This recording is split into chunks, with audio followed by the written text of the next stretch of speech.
Kei te hoki mai te tūpāpaku o Emily Samuels ki te wā kāinga nei, he uri no Waikato me te au Pōuri I mate I roto I tētahi aitua waka I te pāpaka nui a Māui. I kōrero a rapaera tāwhai ki tōna whānau I te rangi nei. Ko rātau ētahi o ngā kai pōti kei te rohe o Tāmaki Makaurau, e noho ana. E kani a whiana te nākau. I want you to come home to your nan. I whakaroa ki te whānau o Emily Samuels, e kore rā pēr rātau e kite anō I āia. Mai anō I tōna matenga I te rā horoi kua pahure, I te māharahara te whānau, mā hea ia hoki mai ai ki te wā kāina. I te nui rawa o te utu e iwa mano tāra. Just unbelievable, pretty phenomenal amount. He rua te kaumā iwa o nā tau ka aitua tōna waka ka hemo.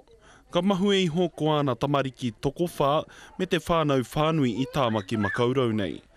Nā tōna whāia kēkē te nama I utu, nāna tētahi pūtea tārewa I tono I tētahi pēke.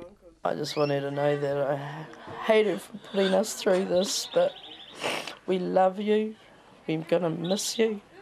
Nā te uaua o te take nei huri ai mātou ki nā kaitono o Tāmaki Makaurau, mei kore e kitea he paku āwhina I ara aua.